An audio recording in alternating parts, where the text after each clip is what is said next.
Negative emotions are actually more powerful than positive ones, right? Fear, I think fear is the most powerful emotion that exists.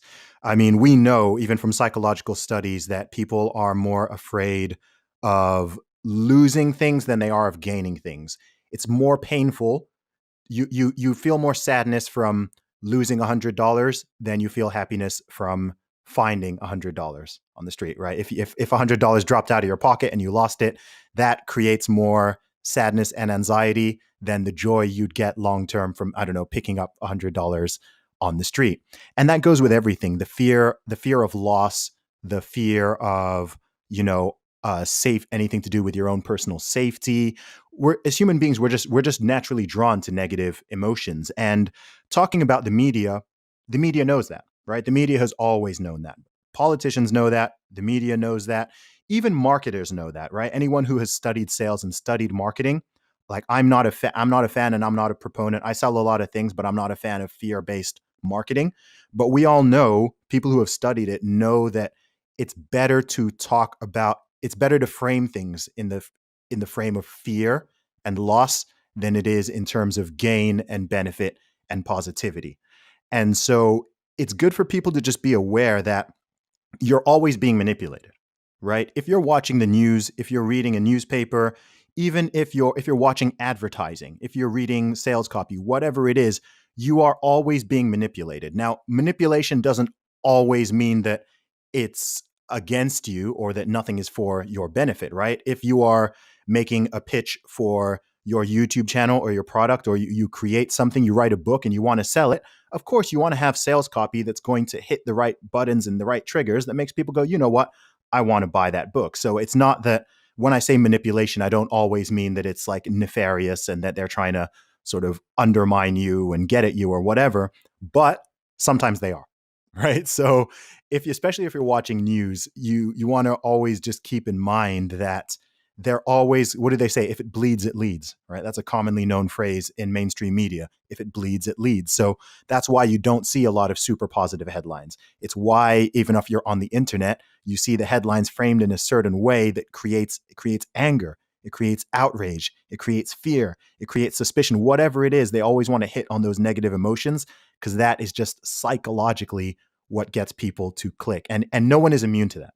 No one is immune to it. But I think what you can do is recognize that this is a thing, right? I think a lot of people they're just not aware of that. So they'll see all the fear mongering going on in the media, whether it's about this pandemic or it's something to do with politics or whatever the latest outrage is, right? Whatever the latest outrage is, they'll find a way to frame it in a way that hits those people's psychological triggers. And we also know online, in this age of social media, negative news spreads a lot faster than positive news as well, right? So again, this has been studied. So if you put up two articles and one of them hits those sort of negative outrage buttons, and the other one is a little bit more mild, could be the same article, right? The negative one might get shared 3 to 5, maybe even 10 times as much as the other one, right? So you can take the same story, but depending on what headline you put on it, right? People just read the headline and they're like, oh my gosh, that's crazy. And they just hit share. They share it on Twitter. They share it on their Facebook. They're sharing it on WhatsApp. And everyone's just reading the headline, right? Majority of people are just reading the headline and they're not really seeing the data, right? So right now, if I wanted to freak people out and I worked in the mainstream media, I could just say something about a new mutant strain of coronavirus being discovered, right?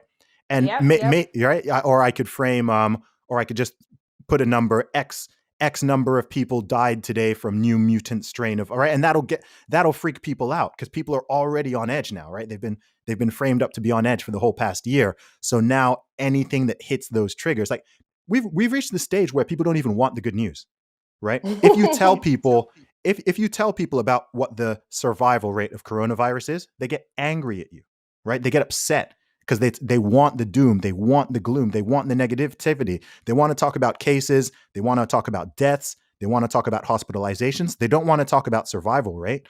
They don't want to talk about the number of people who recover. They don't want to talk about the fact that how many people have been vaccinated. They don't want to talk about anything that could alleviate their fear. And this goes way beyond, this goes way beyond the pandemic. I just think it's been interesting in the past year that it's really just made it super clear for anyone who's paying attention how the media works and how fear works and how social pressure works. All of these sort of psychological phenomena have just been totally on display for everybody to see on a national level, local level, global level, etc.